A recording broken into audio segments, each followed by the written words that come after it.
Now, it occurs to me that I haven't yet done a Hollywood history piece about a woman. Well, I can rectify that by asking a simple question. Have you ever wondered who was the very first movie star? Any ideas? Well, let me tell you, the story is an absolutely crazy one. Let's go back about 120 years, around 1906, 1907. The film landscape was completely different, nothing like today. Films were owned by parent companies who owned the patent of filmmaking, like Edison and Biograph and Pathé, and they would make 1 or 2 reelers, which were effectively the equivalent of 5 to 10 minute sketches. They would pump them out every day, they were very short, they were very cheap, they weren't very interesting. They would go out to distributors, and those distributors would lend them out to Nickelodeons. A Nickelodeon was effectively the equivalent of a dive bar. It was a dark room with a couple of benches. You could go in, have a drink, you'd pay a nickel, and there might be some amateur musician playing along to these little sketches. You'd see a couple of them and leave. It was really just entertainment for the working masses. Now, at the same time as this, there were some rebellious filmmakers. Some who had some greater ideas and who had a bit of money. One of them was one of these distributors called Carl Laemmle. He was based out of Chicago. And he started to buy up Nickelodeons. He had the whole process ready to go. He was also then starting to make films in secret so that he could make his own and distribute his own films. To do this, he hired people like a group of brothers called Warner. And they started making things in secret, but eventually, the whole patent system would drop around 1909, and this was his moment to make a big splash.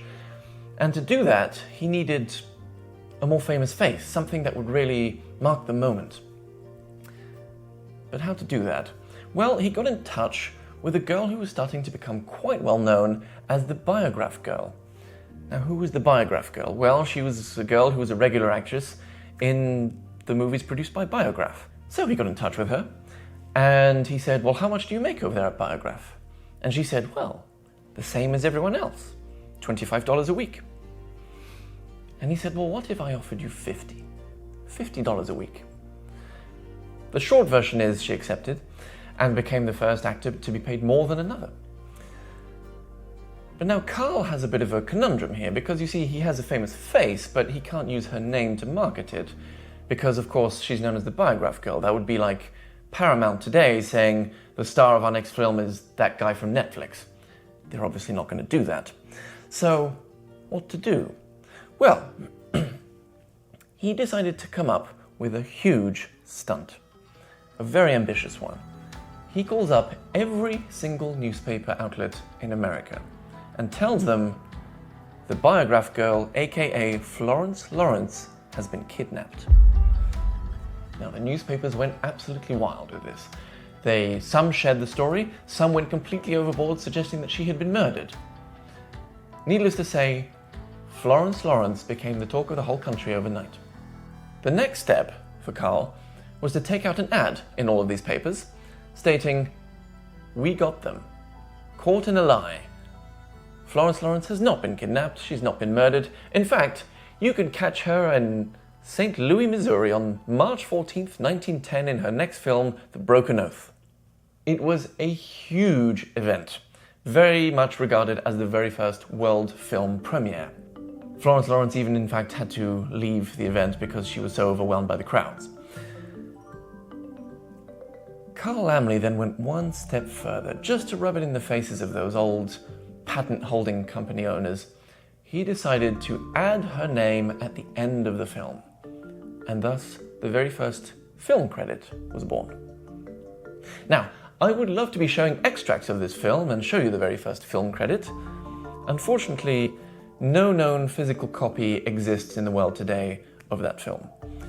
This is not uncommon for films of that era. They tend to just be played and overplayed in theaters, and then they were discarded. They were not viewed as things to keep hold of or historical pieces of any kind. They were light entertainment for the moment. But that's a moment of history which unfortunately we can't view, but we can still view many of Florence Lawrence's films today, and she was effectively the first movie star, the first recognizable name, the first person to be marketed as an individual to sell movie tickets. But what happened to Florence? Well, to be honest, things didn't go that well for her afterwards. She tried to continue in the movies for a little bit, but ultimately other rising stars such as Mary Pickford really took over. She started to fade away. She ended up moving out here, just off of Melrose in West Hollywood, and really things just got bad for her in terms of health and mental health, and she suffered all kinds of family-related trauma and died by suicide in 1938. Florence never ended up getting her star on the Walk of Fame. There is an organization out there trying to raise money to get her star, but they do actually cost quite a lot of money. I think it's a shame. Frankly, I think she deserves her spot here right at the beginning of it. She was the first movie star. She was the one who started out the whole star culture as we know. And it's a shame that there isn't a trace of her that we can come and see and commemorate her by. But here we are, Florence Lawrence, the Biograph Girl, the very first movie star. She isn't completely forgotten yet.